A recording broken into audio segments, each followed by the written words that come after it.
திராவிட முன்னேற்ற கழக தலைமையிலான கூட்டணியில் இரண்டாவது பெரிய வாக்கு வங்கி கொண்ட கட்சி விசிக தான். மற்ற கட்சிகளை விட எனக்கு தெரிஞ்சு கிட்டத்தட்ட 4-5 தேர்தலாக நிற்கிறாங்க, எலெக்ஷன் நிற்கிறாங்க. ஆனால் ஒரு தொகுதி கூட வெற்றி பெறதில்லை.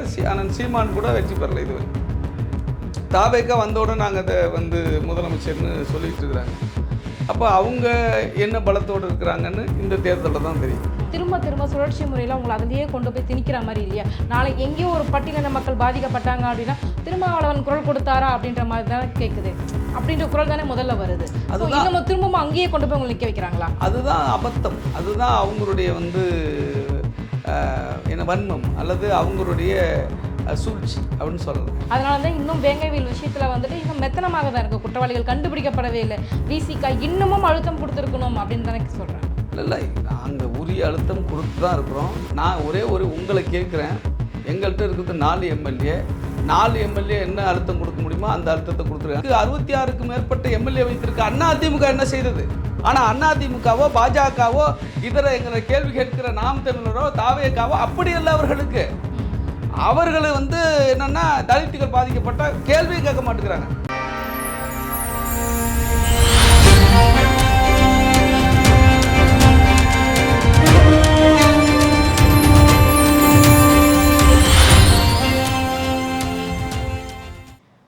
நேர்களுக்கு வணக்கம். இன்றைய நேர்காணலில் நம்மோடு இருந்திருக்கிறார் விசிக கட்சியினுடைய மாநில துணை பொதுச் செயலாளர் திரு ரஜினிகாந்த் அவர்கள். வாருங்கள் பேசுவோம். வணக்கம் சார். சார், இன்றைய தினம் பார்த்தீங்க அப்படின்னா திமுக கூட்டணியில் இருக்கக்கூடிய அந்த சீட் ஷேரிங் ஆனது, தொகுதி பங்கீடானது பேச்சுவார்த்தை நடந்து ஆரம்பிச்சிருப்போம் அப்படின்னு நினைக்கிறேன். நிறைய கட்சிகள் கூட்டணியில் இருக்கிறாங்க. ஸோ அவ்வளவு கட்சிகள் இருக்கும்போது இதில் விசிகாவினுடைய அந்த இடம் குறைக்கப்படும் அப்படின்ற பேச்சு பரவலாக இருக்குது. இது எந்த அளவுக்கு உண்மை சார்? அதாவது இந்த கூட்டணி உறுதியோடு இருப்பதற்கு விடுதலை சிறுத்தைகள் கட்சியும் எங்கள் தலைவர் டாக்டர் எழுச்சி தமிழரும் தான் அடிப்படை காரணம். ஏன்னா இந்த கூட்டணியில் விடுதலை சிறுத்தைகள் கட்சி ஒரு சின்ன வேறு நிலைப்பாடு ஏதாவது எடுத்துச்சுன்னா கூட்டணியே சின்ன பின்னமாக இருக்கிற சூழல் தான் இருந்தது. ஆனால் இந்த கூட்டணி அப்படி உடைந்து விடக்கூடாது என்று மிக அழுத்தமாகவும் உறுதியாகவும் கவனமாகவும் இருந்தவர் எங்கள் தலைவர் டாக்டர் எழுச்சி தமிழர். என்ன காரணம் அப்படின்னு கேட்டிங்கன்னா, இந்த தமிழ்நாட்டில் மதவாத சக்திகள் வந்துவிடக்கூடாது, கால் ஊன்றக்கூடாது, ஆர்எஸ்எஸ் பாஜக சங்க பரிவாரங்களுக்கு இடம் கொடுத்து விடக்கூடாது என்கிற ஒரு ஒற்றை காரணம்தான். அந்த புள்ளியில் தான் நாங்கள் இன்றைக்கி இந்த மதசார்பற்ற முற்போக்கு கூட்டணியில் பயணிச்சுக்கிட்டு இருக்கிறோம். இந்த மதசார்பற்ற முற்போக்கு கூட்டணியை உருவாக்கியவர்கள் விசிகாவும் ஒன்று. ஓகே. திமுக தலைமையில் இந்த கூட்டணி பயணித்தாலும் இந்த கூட்டணி உருவாக்கியதில் திமுக, விசிகா, கம்யூனிஸ்டுகள் எல்லாம் சேர்ந்து உருவாக்கின கூட்டணி. ஆகவே இந்த கூட்டணி எந்த ஒரு சிராய்ப்பும் இதில் ஏற்பட்டு விடக்கூடாதுன்னு கவனமாக இருந்தோம். அந்த சூழல் வரும் பொழுது, நாங்கள் பலப்படுகிற பொழுது எங்களுடைய ஆதரவு இல்லாமல் ஆட்சி அமைக்க முடியாது என்கிற சூழல் கணிகிற பொழுது நாங்கள் அதை விடாப்படியாக இருப்போம். அதில் மாற்று கருத்தில் இன்றைக்கி நாங்கள் ஒரு வளரும் கட்சியாக, இன்னும் சொல்லப்போனால் திராவிட முன்னேற்ற கழக தலைமையிலான கூட்டணியில் இரண்டாவது பெரிய வாக்கு வங்கி கொண்ட கட்சி விசிக தான். மற்ற கட்சிகளை விட காங்கிரஸ் தேசிய கட்சி, அதில் மாற்று கருத்து இல்லை. ஆனால் வாக்கு வங்கி திமுகவுக்கு அடுத்து யாருக்கு இருக்குன்னா விசிகாவுக்கு தான் இருக்குது. அப்போ அந்த அடிப்படையில் நாங்கள் இன்றைக்கி இந்திய அரசியலை மையப்படுத்தி இன்றைக்கி இருக்கிற ஆபத்துகளை கவனத்தில் கொண்டு மதவாத வெறுப்பு அரசியல் இங்கே நுழைந்து விடக்கூடாது என்கிற அந்த விஷயத்தெல்லாம் கவனத்தில் கொண்டு இந்த தேர்தலில் அதை நாங்கள் கோர மாட்டோம். ஆனால் அதுக்கு எங்கள் கோரிக்கையா? ஆம், எங்கள் கோரிக்கை தான். இன்னமும் நிலுவையில் இருக்கிறதா? இன்னமும் இருக்கிறது. வருகிற தேர்தலும் இருக்கும். அந்த சூழல் கணிகிற பொழுது நிச்சயமாக நாங்கள் கேட்போம். அதில் மாற்று கருத்து இல்லை. அதற்காக நாங்கள் எல்லாத்தையும் விட்டு கொடுத்துட்டோம் அல்லது இப்படியே பயணிப்போம் அப்படியெல்லாம் கிடையாது. எங்கள் தலைவர் ஒவ்வொரு அரசியல் முடிவுகளையும் தெளிவாக எடுத்துக்கிட்டு இருக்கார். நாங்கள் அங்குலமாக வளர்ந்தாலும் அழுத்தம் திருத்தமாக வளர்ந்து கொண்டிருக்கிறோம். மக்கள்கிட்ட அந்தளவுக்கு போய் ரீச் ஆகிட்டு இருக்கிறோம். அனைத்து தரப்பு மக்களும் ஏற்றுக்கொள்ளக்கூடிய ஒரு கட்சியாக விசிக இன்றைக்கு உருமாறி இருக்கிறது. எங்கள் தலைவர் இன்றைக்கி தமிழ்நாட்டில் மிகச்சிறந்த, அனைவராலும் நேசிக்கப்படுகிற, அனைத்து மக்களாலும் போற்றப்படுகிற, அனைத்து மக்களுக்காகவும் போராடுகிற ஒரு தலைவராக இன்றைக்கு அங்கீகரிக்கப்பட்டிருப்பது என்பது பெரிய வளர்ச்சி. அந்த அடிப்படையில் எதிர்காலத்தில் எங்களுடைய களம் என்பது இந்த தமிழகத்தின் களம் என்பது விசிகாவுக்கான களமாக மாறுகிற சூழல் நிச்சயமாக உருவாகும். அதை நோக்கி தான் பயணிச்சுக்கிட்டு இருக்கிறோம். கண்டிப்பா. இப்போ பார்த்தீங்க அப்படின்னா நாம் தமிழர் கட்சியானது யார் கூடயும் கூட்டணி கிடையாது, நாங்கள் தனிச்சே நின்று நாங்கள் வந்து போராடுறோம் அப்படின்னு சொல்லிட்டாங்க. அந்த அளவுக்கு வந்துட்டு விசிக அவர்களுக்கும் வந்துட்டு தனித்து நின்று ஜெயிக்கக்கூடிய அளவுக்கு கெப்பாசிட்டியில் வளர்ந்துருக்கிறீங்களா? அப்படி ஒரு எண்ணம் இருக்கா? என்னைக்காவது தனிச்சு நிற்போம், நின்று தான் பார்ப்போமே, நம்மளோட வேல்யூ என்னன்னு தெரிஞ்சுக்கலாமே அப்படின்னு யோசிச்சிருக்கீங்களா? நாம் தமிழருக்கோ அல்லது தாவேகாவுக்கோ அல்லது இதர கட்சிகளுக்கோ இருக்கிற பார்வை இருக்குல்ல, இந்த ஒரு விஷயம் இருக்குல்ல, அது விசிகாவுக்கு இல்லை. விசிகாவை பொறுத்தளவுக்கு ஒரு ஏற்கனவே ஒரு ஸ்டிக்மா, ஒரு முத்திரை குத்தப்பட்டு தான் எல்லாம் பார்க்குறாங்க. இதிலிருந்து உடைத்து அனைத்து மக்களுடைய கட்சியாக இன்னைக்கு உருமாறி இருக்கிறோம் நாங்கள். அப்போது நாங்கள் அவங்க எடுக்கிற மாதிரியெல்லாம் முடிவெல்லாம் எடுக்க முடியாது. எடுக்கவும் அது ஒரு சாதுரியமான அல்லது ஒரு சரியான உத்தியாக இருக்க முடியாது. நாங்கள் இந்த பொது அரசியல் நீரோட்டத்தில் கலந்து அனைத்து மக்களுடைய ஏற்பை பெற்று அதன் பிறகு எங்களுடைய தனித்துவத்தை அவர்கள் புரிந்து கொள்ளுகிற வகையில் எங்களுடைய செயல்பாடுகளை அமைத்து நாங்கள் பயணிச்சுக்கிட்டு இருக்கோம். இதுதான் விஷயம். இன்றைக்கி சீமான் நிற்கிறாருன்னா அவர் என்ன முடிவில் என்ன நோக்கத்தில் நிற்கிறாருன்னு அவருக்கு தான் தெரியும். ஏன்னா கிட்டத்தட்ட ஒரு தேர்தல் நின்று ப்ரூவ் பண்ணிவிட்டு அடுத்த தேர்தலில் ஏதாவது சீட்டு ஜெயிக்கணும். அவர் அப்படி இல்லை. எனக்கு தெரிஞ்சு கிட்டத்தட்ட 4-5 தேர்தலாக நிற்கிறாங்க, எலெக்ஷனில் நிற்கிறாங்க. ஆனால் ஒரு தொகுதி கூட வெற்றி பெறதில்லை. ஆனால் சீமான் கூட வெற்றி பெறலை இதுவரை. தாவேக்கா வந்தவுடனே நாங்கள் அதை முதலமைச்சர்னு சொல்லிகிட்டு இருக்கிறாங்க. அப்போ அவங்க என்ன பலத்தோடு இருக்கிறாங்கன்னு இந்த தேர்தலில் தான் தெரியும். அப்படி இருக்கும்பொழுது நாங்கள் தனித்து நிற்க முடியாதானா நிற்க முடியும், அதில் மாற்றுக்கிறது இல்லை. ஆனால் எங்கள் உத்தி வேறு. ஏன்னா எங்களுடைய கட்சியினுடைய கொள்கையோ அல்லது கோட்பாடோ அல்லது எங்கள் கட்சி மீது இன்றைக்கி மற்றவர்கள் பார்க்குற பார்வையோ அதை நாங்கள் எங்கள் செயல்பாட்டால் மாற்றிக்கிட்டு இருக்கிறோம். அது மக்களுடைய ஒரு முற்போக்கான சிந்தனை உருவாகிருக்கிறத நாங்கள் ஃபீல் பண்ணுறோம். அந்த வகையில் நாங்கள் தனியாக நின்னோம்னா அது இன்றைக்கி ஒரு செக்டாருடைய ஓட்டை வாங்கிறதுக்கான கட்சியாக தான் மற்றவர்களால் முத்திரு குத்தப்படும். சரிதானா? இன்றைக்கி ஆனால் அப்படி இல்லை. விசிகா இன்றைக்கி பொது தொகுதின்னு வெற்றி பெறுகிற கட்சியாக மாறி இருக்கிறது. அப்போ இதை இப்படி கூட்டணிக்குள் பயணித்து இதன் ஊடாகத்தான் இந்த பார்வையை நாங்கள் பெறுகிறோம். இது ஒரு உத்தி. ஓகே, சரிதானா? இல்லை நாங்கள் போய் தனியாக நின்று இருந்தோம்னா மற்ற எதிர்கட்சிகள் எங்களுடைய வாக்கு வங்கியை குறைக்க வேண்டும் அல்லது எங்களுடைய வாக்கு வங்கி எங்களுக்கு போயிடக்கூடாது, மற்ற எங்களை எதிர்த்து நிற்கிறவங்க வாங்கணும்னா எங்கள் மேலே ஒரு முத்திரையை குத்துறதுக்கு முயற்சி பண்ணுவாங்க. அது இயல்பாக முயற்சி பண்ணுவாங்க, இயல்பாக நடக்கும். அப்போ அதுக்கு நாங்கள் இடம் கொடுக்கக்கூடாது. அப்போது நாங்கள் பொதுவான மக்களுடைய அனைத்து மக்களுடைய ஏற்பை பெறுவதற்கு இந்த உத்தியை நாங்கள் கையில் எடுத்துருக்குறோம். இது சரியான உத்தியும் கூட. நாங்கள் கொள்கையை விட்டுட்டு இந்த உத்தியை எடுக்கலை. யார் வேணுமாலும் கூப்பிட்டாலும் போகலாம்ல. இன்றைக்கி அதிமுக பிஜேபி எங்களுக்கு கூப்பிடாம இருந்தாங்களா போன தேர்தலெலாம்? இல்லை பதவியில் அது மற்ற கேபினெட் அமைச்சர் கூட ஆஃபர் பண்ணாங்க தான். நாங்கள் ஏன் போகலை? அது இல்லை எங்களுடைய நோக்கம். நாங்கள் கொள்கையிலும் உறுதியோடு இருக்கணும், அதே சமயத்தில் நாங்கள் ஆட்சி அதிகாரத்தை நோக்கி பயணிக்கணும். இது ரெண்டும் அது மட்டும் இல்லாமல் மற்ற எந்த கட்சிக்கும் இல்லாத ஒரு முத்திரை இந்த கட்சிக்கு உண்டு. அதையும் நாங்கள் உடைக்கணும்.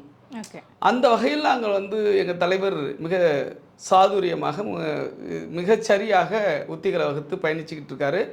ஆகவே தான் நாங்கள் தனியாக நிற்காமல் கூட்டணியோடு பயணிச்சுட்டு இருக்கிறோம். முத்திரையை உடைக்கணும் அப்படின்னு சொன்னீங்க. வெளிப்படையாகவே சொல்லணும் அப்படின்னா உங்களுக்கான ஒரு ஜாதி பிம்பம் கட்டமைக்கப்பட்டிருக்குது இல்லையா? இது ஒரு ஜாதி கட்சி மாதிரியும் கட்டமைக்கப்பட்டிருக்கு. ஸோ அந்த கட்டமைப்புலேருந்து நீங்கள் வெளியே வரணும் அப்படின்னு நினைக்கிறீங்க. ஆனாலும் திரும்ப திரும்ப சுழற்சி முறையில் உங்களை அதிலேயே கொண்டு போய் திணிக்கிற மாதிரி இல்லையா? நாளை எங்கேயோ ஒரு பட்டியலின மக்கள் பாதிக்கப்பட்டாங்க அப்படின்னா திருமாவளவன் குரல் கொடுத்தாரா அப்படின்ற மாதிரி தான் கேட்குது. அப்படின்ற குரல் தானே முதல்ல வருது. இன்னும் திரும்பவும் அங்கேயே கொண்டு போய் உங்களை நிற்க வைக்கிறாங்களா? அதுதான் அபத்தம். அதுதான் அவங்களுடைய வன்மம் அல்லது அவங்களுடைய சூழ்ச்சி அப்படின்னு சொல்லலாம். என்னென்னா இன்றைக்கி ஒரு கம்யூனல் இஷ்யூ வருது, ஒரு தலித்துகள் பாதிக்கப்படுறாங்க அப்படின்னா எல்லாருக்கும் அந்த கடமை இருக்குது. ஏன் அதிமுகவுக்கு அந்த கடமை கிடையாதா? பழனிசாமி தலித்துகளோட வாக்குகள் வேண்டான்னு சொல்லிட்டு போயிடுவாரா? இந்த நாம் தமிழருக்கு அந்த கடமை கிடையாதா? யாரெல்லாம் எங்களை கேள்வி கேட்குறாங்க அவங்கள தான் சொல்கிறேன். இல்லை தாவேக்காவுக்கு விஜய்க்கு அந்த கவலை கிடையாதா? அல்லது யாருக்கு இந்த காங்கிரஸுக்கோ அல்லது பிஜேபிக்கோ கூட கேட்குறேன் நான், அந்த கவலை கிடையாதா? ஆனால் என்னென்னா அவர்கள் தலித்துகள் ஏதாவது பாதிக்கப்பட்டால் திருமாவளவன் என்ன பண்ணார்? திருமாவளவன் பண்ணுறதை பண்ணிட்டு தான் இருக்காரு. எல்லாரும் முதல் ஆளாக போய் நிற்கிறாரு, முதல் ஆளாக போராடுறாரு. எதுக்கு போகலன்னு இவங்களால சொல்ல முடியுமா? சொல்லவே முடியாது. ஆனால் நாங்கள் திமுக கூட்டணி பயணிக்கிறோங்கிறதுனால திமுகவை டேமேஜ் பண்ணுறதுக்காக இந்த கேள்வியை வந்து கேட்குறாங்க, அல்லது திமுக கூட்டணி உடைக்கணுங்கிறதுக்காக எங்களை கோவத்தை உருவாக்கணும் அப்படிங்கிற மாதிரி ஒரு அரசியல் சூழ்ச்சியாக இந்த கேள்வியை கேட்குறாங்க. ஆனால் இப்படி கேட்பதே அபத்தம். இப்படி கேட்பதே வந்து ஒரு மிக மோசமான ஜனநாயக தன்மையற்ற செயல். நாங்கள் வந்து சட்டமன்றத்தில் வேங்கவேலுக்காக விசிகா போகிறோம் இல்லையா, சட்டமன்றத்தில் வந்து கவினுக்காக போகிறோம் இல்லையா, மக்கள் மன்றத்தில் போகிறா இல்லையா, அல்லது அதே வேங்கவேலுக்கு மக்கள் மன்றத்தில் போகிறா இல்லையா, இன்னைக்கு வந்து போராடினாலும் அதற்கான ஒரு அழுத்தமாக கொடுக்கப்படவில்லை. பார்த்தீங்க அப்படின்னா நீங்கள் வந்து ஆளுங்கட்சி கூட கூட்டணியில் இருக்கிறீங்க, அதனால தான் இன்னும் வேங்கவேல் விஷயத்தில் வந்துட்டு இன்னும் மெத்தனமாக தான் இருக்குது, குற்றவாளிகள் கண்டுபிடிக்கப்படவே இல்லை, விசிகா இன்னமும் அழுத்தம் கொடுத்துருக்கணும் அப்படின்னு தானே சொல்கிறாங்க. இல்லை, நாங்கள் உரிய அழுத்தம் கொடுத்து தான் இருக்கிறோம். நான் உங்களை கேட்குறேன், எங்கள்கிட்ட இருக்கிறது 4 எம்எல்ஏ என்ன அழுத்தம் கொடுக்க முடியுமோ அந்த அழுத்தத்தை கொடுத்துருக்காங்க. மக்கள் மத்தியில் நாங்கள் என்ன 3 கட்ட போராட்டம் நடத்தியிருக்கிறோம். அந்த இன்சிடென்ட் நடந்த உடனே 2 நாளில் புதுக்கோட்டைக்கு எங்கள் தலைவர் வந்து போராட்டம் நடத்துகிறார். அதன் பிறகு ஏப்ரல் 14 தமிழ்நாடு முழுக்க போராட்டம் நடத்தினோம். அனைத்து தலைநகரங்களும் வேங்கவேலுக்காக போராட்டம் நடத்தினோம். முதலமைச்சர் சந்தித்து எங்கள் தலைவர் வந்து மனு கொடுத்துருக்காரு. சட்டசபையில் எங்கள் உறுப்பினர்கள் கேள்வி எழுப்பியிருக்காங்க. எஸ்எஸ் பாலாஜி பேசியிருக்கிறாரு, சிந்தனை செல்வன் பேசியிருக்காரு, ஷானவாஸ் பேசியிருக்காரு, பனையூர் பாபு பேசியிருக்கிறாரு, டிஜிபியை சந்தித்து நாங்கள் முறையிட்டிருக்கிறோம். இவ்வளவு வேலை விசிகா பார்த்துருக்கு. நான் என்ன கேட்குறேன், 66க்கு மேற்பட்ட எம்எல்ஏ வைத்திருக்க அதிமுக என்ன செய்தது? அவர்கள் நான் என்ன இப்போது அந்த அஜித் குமார் இறந்தார் இல்லையா, கோவில் காவலாளி, அவருக்காக வெளிநடப்பு செஞ்சாங்க இல்லையா, அது தப்புன்னு நான் சொல்லலை. நாங்களும் அவங்க வீட்டுக்கு போனோம், பார்த்தோம், போராடினோம், தப்புன்னு சொல்லலை. அதையா நீங்கள் வந்து வேங்கவேலுக்கு செய்யலை, அதையா நீங்கள் வந்து கவினுக்கு செய்யலை, அதையா நீங்கள் வந்து நாங்குநேரி சின்னத்துறைக்கு செய்யலை, ஏன் செய்யலை? அப்போ உங்கள்கிட்ட இருக்கிறது என்ன பார்வை? யார் சாதி கட்சி? யார் சாதி பார்ப்பது? விசிகாவா? விசிகா எந்த சாதி பாதிக்கப்பட்டு போகாமல் இருக்குது? எந்த சமூகத்தை ஒதுக்கி வைத்தது? எந்த சமூகத்திற்காக போராடாமல் இருக்கிறது? நம்ம கள்ளக்குறிச்சியில் அந்த சின்ன குழந்தை 11வது படித்த குழந்தை ஸ்ரீமதி இறந்தப்போ யார் தமிழ்நாட்டிலே ஒரே ஒரு கட்சி தாங்க போராடியது, ஒரே ஒரு தலைவர் தான் போராடினார், அது விசிகா தான், எங்கள் தலைவர் எழுச்சி தமிழர் தான். அந்த பொண்ணு, அந்த பாப்பா வந்து முக்குளத்து சமூகத்தை சார்ந்த பாப்பா. இஸ்லாமியர்களாக இருக்கட்டும், ஈழத்தமிழர்களாக இருக்கட்டும், ஒடுக்கப்பட்ட மக்களாக இருக்கட்டும், பாதிக்கப்படுவர்கள் யார்? எங்களுடைய அளவீடு என்னென்ன, அளவுகோல் என்னன்னு கேட்டிங்கன்னா, சாதி இல்லை, மதம் இல்லை, இனம் இல்லை, மொழி இல்லை, பாதிக்கப்படுபவர்கள் யாரோ அவருக்கு குரல் கொடுப்பது, அவர் பக்கம் நிற்பது, அவருக்காக போராடுவது என்பதுதான் எங்களுடைய அளவீடு.